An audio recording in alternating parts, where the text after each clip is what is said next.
Good morning, everybody. It's Sunday morning, and I decided that I wanted to share with you something about forgiveness. It's really hard to ask for forgiveness, but it's so necessary. And I had hurt somebody, one of my friends, back in 2016, 6 years ago. And we parted ways. And, it was bad blood. We parted ways, and I've never spoken to her again. She's never spoken to me again. But she's always been kind of on my mind, in the back of my mind. And I always felt bad. And it wasn't completely all my fault, but that's not the point. The point is that I needed to ask her for forgiveness. And all these years I was just too stubborn. And, anyway, it's not good. It's not good for your heart and your soul and your mind and your mental health. It's not good to leave those things out there.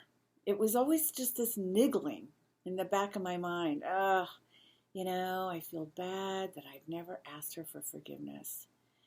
So I started, I kind of rededicated my life to God recently. I've always believed and always loved God and talked to Him and prayed.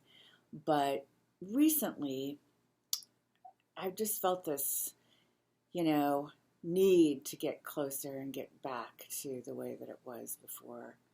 And so my friend has been on my mind a lot, like in the last year, let's say.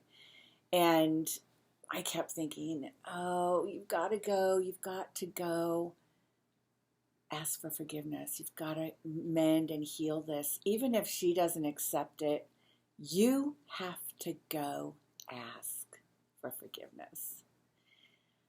So I knew where I could find her. I knew the church that, she goes to, and I didn't want to go, but several months in a row, several weeks in a row would go by, and I'd be like, okay, just go to church this morning, go see if she's there, and ask for forgiveness. And I just kept finding excuses, and I kept saying, no, I don't want to go. It's too cold. It's too cold out, or it just snowed 10 inches, and I don't want to go. And it's easier just to, stay at home.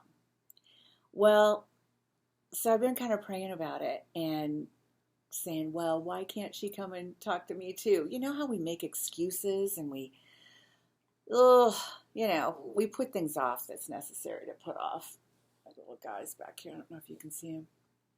Anyway, finally this morning I get out of bed and I do a bunch of other chores and work and saying, I don't have time to go to church, and she's probably not even going to be there. Maybe she doesn't even go to that church anymore.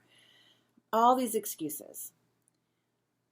In my heart, in my gut, that gut feeling, in my heart, I just kept hearing, you need to go. And you need to go today, and you need to go right now.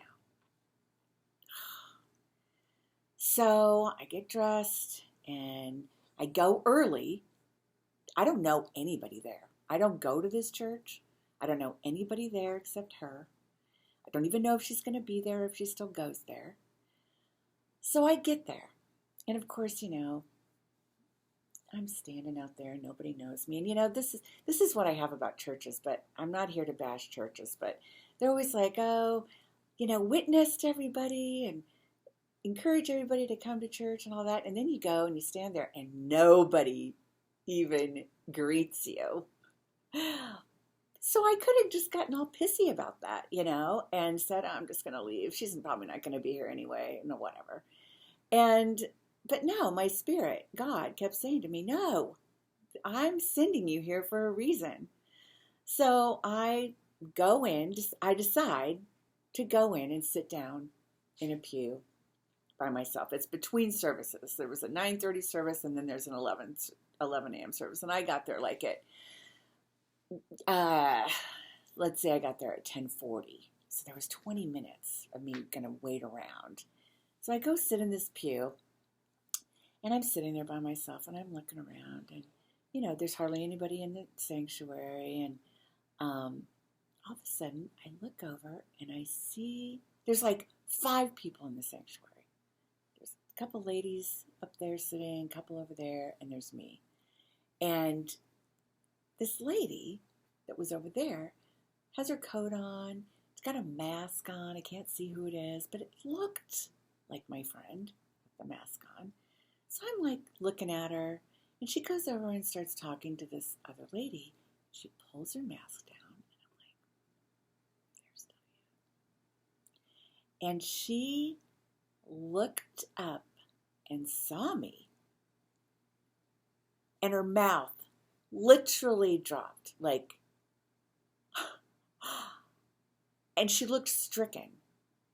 She looked stricken, like all these emotions going through her, because this was kind of a big deal. We were friends, and then we weren't friends. So I saw her say something, and I just smiled really big. You know, I was just like, come on, Diane. And she said something to the lady that she was talking to, and then she started walking towards me. And I got up, and I walked towards her, and we hugged. And I said, I need to ask you for forgiveness. And she just started bawling. And she says, you have no idea what this means to me. And she says, I need to ask you for forgiveness because I have held on to this for so many years. And I need to ask for forgiveness. So we ended up talking to each other for like a half an hour. And it was miraculous. You know, she said, I haven't been to church for 5 weeks. And we just got back. We just got back from Colorado last night, and I'm exhausted. But I decided that I needed to go to church this morning for some reason, even though I didn't want to be here. And I says, well, guess what? I didn't want to be here either. But I said I had to come. I was told that I needed to go today, right now, early, and go sit down in that pew. Anyway, I'm only here today. I know how hard it is to ask somebody to forgive you. I know how hard it is to forgive somebody who's done you wrong. But you know what? We don't forgive anybody else for them. We forgive them for us, for our own peace of mind, for our own spiritual well-being, our own mental well-being.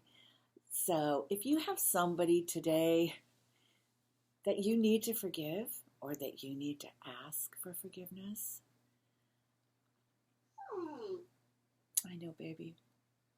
I'm just encouraging you that it's time to do that. It's time to ask and give forgiveness. I hope you guys all have a really great Sunday. Thinking about you.